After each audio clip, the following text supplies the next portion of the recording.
Hello everybody, welcome to the OAGRC. I don't know if I've shown you this before, but this is a TL01B chassis.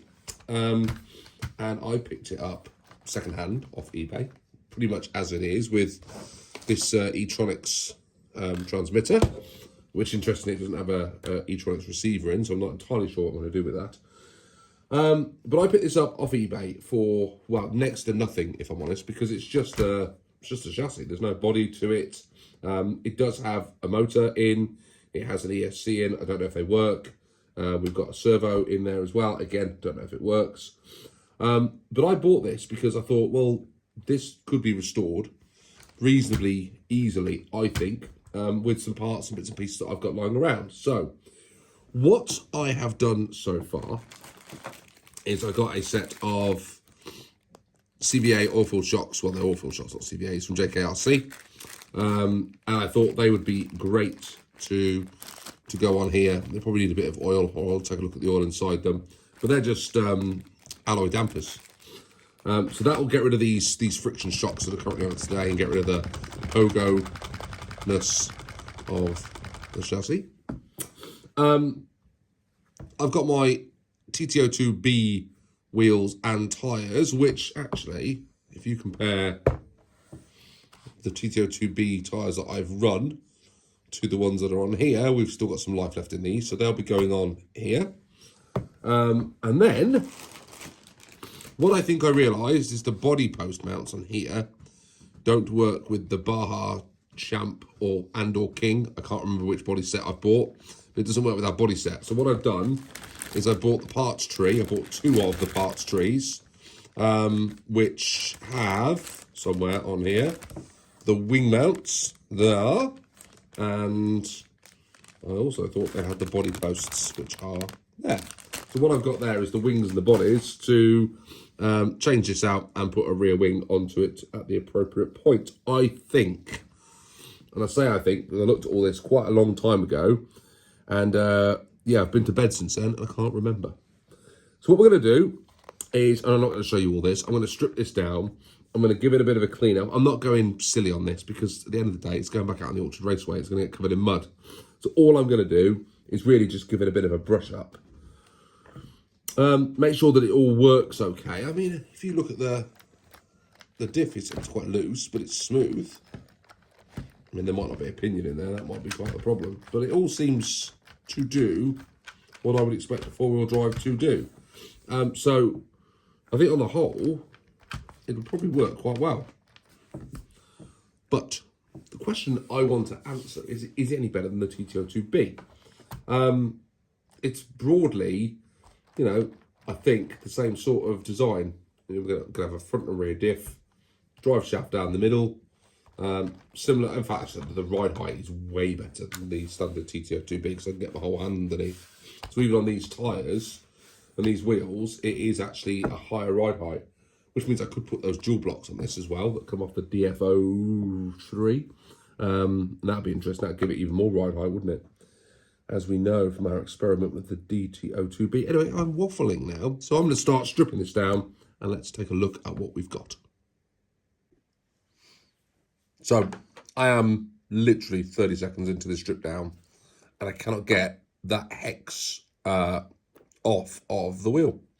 And I don't know what I'm going to do. I'm going to now get a screwdriver, I think, and just try and gently pry it off. I tried this little plastic tool that I had in the set and just tried to use that as a lever and it's just not coming at all. It is wedged on there pretty firmly, which is already a bad start. I had this problem with my my Raider, actually. It keeps getting the rear hexes. They're actually metal on that. They get just stuck. And on both of them, actually, I've had real difficult problems getting the hexes off the Raider. So look, I've just put that screwdriver in there and just eased it back. And you can just see that's pulled it off the pin. There you go. Now, I did think that I had some bearings somewhere for this. I've been down and taken a look in the toolbox and I can't see any. So that's the first thing that we're going to go and purchase. Get some some bearings. Make sure that this car has those in it, because at the minute it does not have them on the wheels. And if it doesn't have them on the wheels, then you can say it's a fair bet that they're not going to have it in the drivetrain either.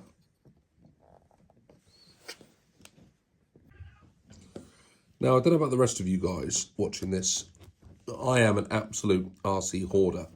So when I take apart a vehicle such as this, and I pull off these friction shocks, I will stick them in a box and probably never, ever, ever use them.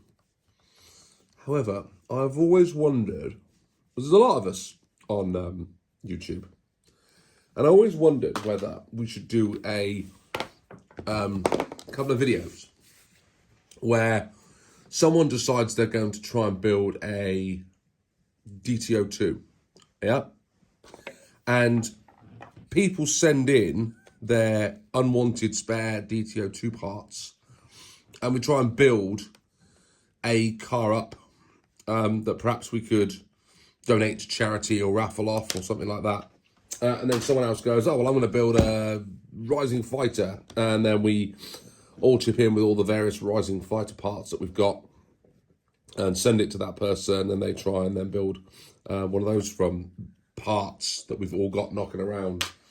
You know, look, it's a perfectly good set of friction shocks there that, you know, could go on a buggy and provide somebody with some fun.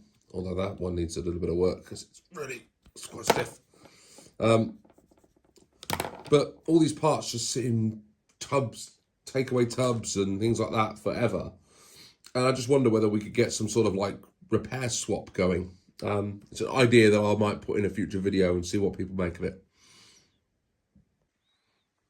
Someone definitely had fun driving this through something, didn't they? Look at the state of the back of this. There's a fair bit of that, I think that's dust, and sawdust, I think, as well. So this probably sat in someone's shed. They were cutting stuff around it, but it is one mucky RC. Well, I've been very much cracking on with this, but no pun intended. I'm now going to crack open the centre body. So I've unscrewed everything, or at least I hope I have. And this now should just open up. There's one, I've missed one. Just missed one in there. Sneaky one hidden away. Before we get onto that, I've got a Traxxas receiver with an old crystal in it. Look at that. So if anyone needs one of those, get in touch. Right. Now, open that up. Wow. Look, there's the diff, front diff, counter gears. Interestingly, the rear one's still held up within there somewhere, and I thought I'd taken all that apart. So let's get those out and take a look. Bushings everywhere, look. But everything seems to be in reasonably good condition, which is good news. And there still seems to be quite a bit of grease in there as well, which is, all the gears look good. Yeah, covered in grease. Fantastic. Fantastic. Bit of grime in there. Got into the gearbox. Not too bad. And there's the diff. Some weight to that. I'll have a look in there in a minute. Get all these gears and the various bars off. Whoever built this put a load of grease in there, which is good. Another bushing to come out of there. That one's stuck. I'm going to go have a look in the grease once I've tidied my hands up. I'm going to have a look inside the diff then. And there's the other gearbox. So another packed in diff, nice and heavy.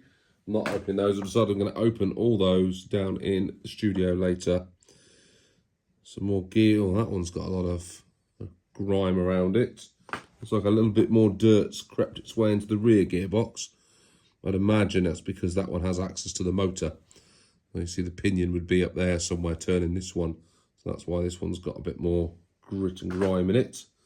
But on the whole, this chassis is, other than being a bit dirty, it's all in good condition, which is nice to see. I've not had any problems with any of the screws coming out. Everything has disassembled quite easily. So that is it. We've disassembled the entire, clean my hands up, they're in a right mess. The entire chassis. Got 19 tooth pinion on the motor, just a regular silver can in there. We've got M-Tronics ESC here, which is pretty good. So I'm not entirely sure what that wire is there. I've not seen one of those before, one of these, but look at the faded cables. That's obviously been sat somewhere in the sun for quite some time, but it's nice to see we've got that. I showed you we had that funny Traxxas receiver, which I've never encountered before. We've got an ACOMS servo out of it, which is nice. That should be reasonably good.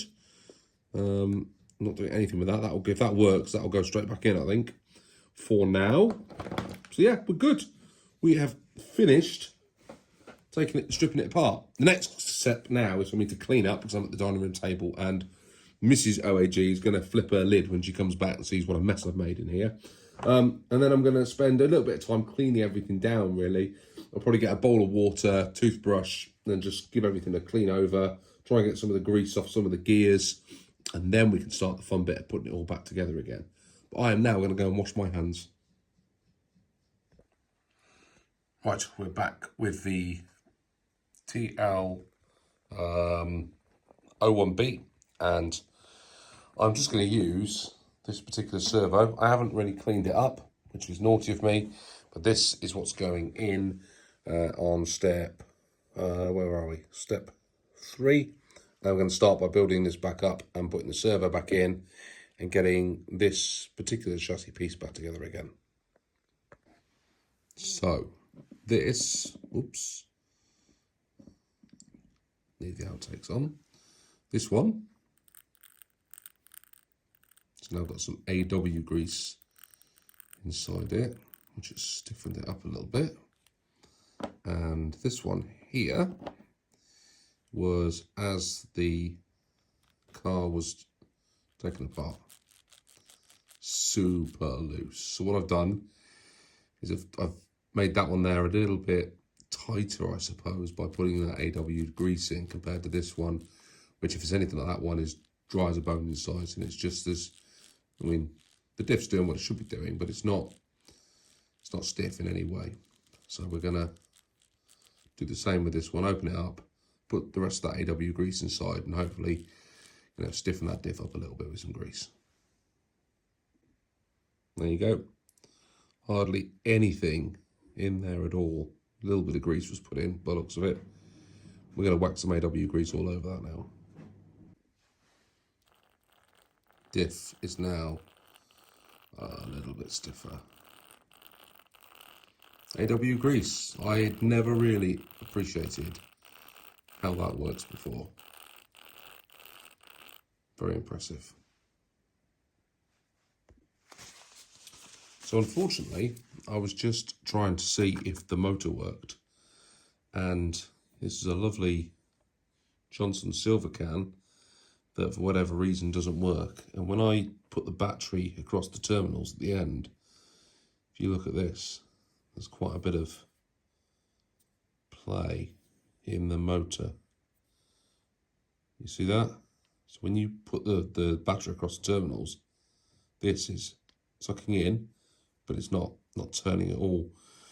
Now I wonder whether a bit of cleaner in there or something might help. You can see in there, if I just turn it around, you can see all the grime and grit and everything in there. So I do wonder whether if I blast it out with some motor cleaner, maybe it'll help. I don't know.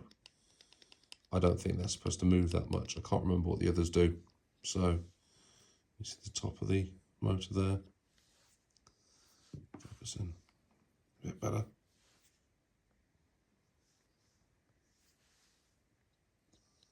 But I don't think there's supposed to be that much play on the motor. So I think we'll write that one off.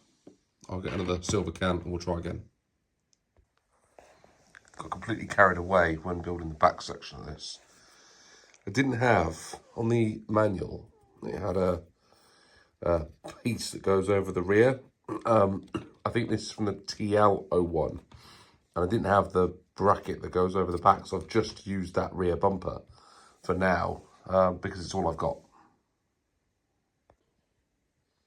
There we go. Finished the chassis.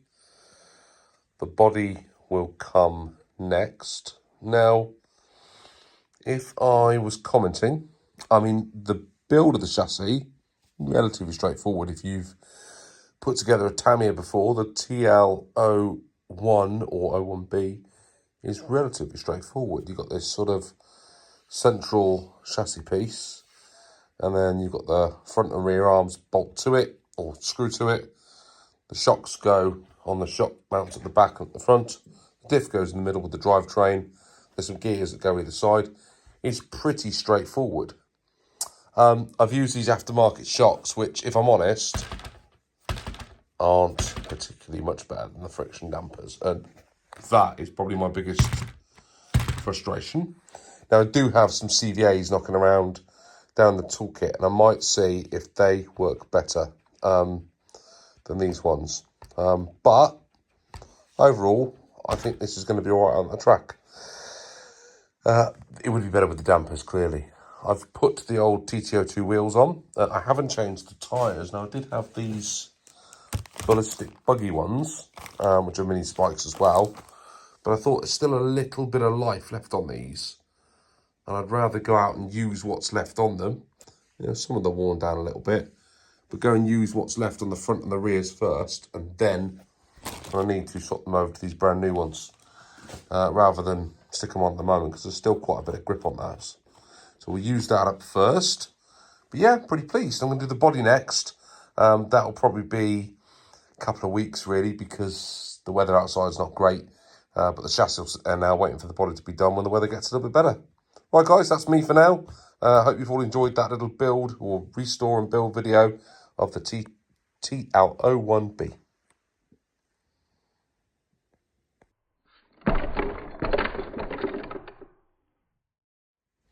And just like that, the Baja Champ is complete. Right, so what did we do wrong? Well, we put this decal at the back here on the wrong way. So if you turn it this way around, it does say Baja Champ. But if you go that way around, it says something completely different. And do you know what? I'm just going to have to live with it. It is what it is. I tried to peel it off and got into a mess, so I gave up. The MCI decals, if I'm honest, weren't the best. They're okay.